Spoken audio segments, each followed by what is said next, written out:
ఆయన యెరూషలేమును కోరుకుంటున్నాడు. ఆయన యెరూషలేమును కోరుకున్నాడు.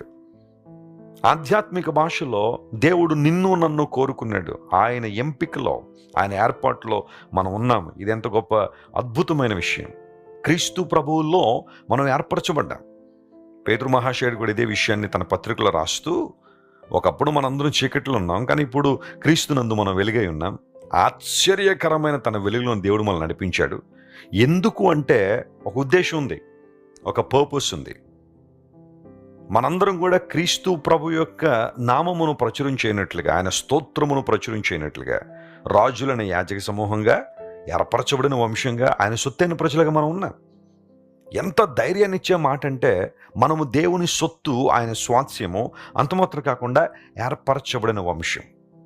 యోహాను సువార్త 15వ అధ్యాయంలో మాట ఉంటుంది, మనందరం ఫలించాలని క్రీస్తు ప్రభు మనల్ని ఏర్పాటు చేసుకున్నారు. నువ్వు ఫలములు ఫలించే వ్యక్తిగా ఉండాలని ప్రభు నేను ఏర్పాటు చేసుకున్నారు. ఆయన ఏర్పాటు చాలా గొప్పది. ఆయన యెరూషలేమును కోరుకున్నారు. యేసు ప్రభు వారు మట్టల ఆదివారం రోజున ఆయన యెరూషలేములను ప్రవేశించేటప్పుడు ఆయన ఒక గాడిద పిల్లను కోరుకున్నారు అని లేఖనాలు సెలవిస్తున్నాయి కదా. ఆయన ప్రయాణం చేయాలనుకుంటే గొప్ప గొప్ప వాహనాలు ఎన్నో ఆయనకు వచ్చి ఉండొచ్చు, కానీ ఒక అతి సామాన్యమైన ఒక కోల్ట్, ఒక గాడిద పిల్లను యేసు ప్రభు కోరుకుని దాని మీద ఆయన ప్రయాణం చేశారు. దేవుని యొక్క ఉద్దేశం, ఆయన యొక్క లక్ష్యం ఎప్పుడూ కూడా అతి సామాన్యమైన వస్తువులను లేదా మనుష్యులను ఆయన ఎంపిక చేసుకుని వారి ద్వారా అసాధారణ కార్యాలు జరిగించాలని దేవుడు ఆశిస్తున్నాడు. ఈరోజు నిన్ను కోరుకున్న దేవుడు నీ ద్వారా గొప్ప కార్యాలు జరిగించడానికి ఇష్టపడుతున్నాడు. ఆయన కృంగిపోవద్దు, నువ్వు అధైర్యపడద్దు.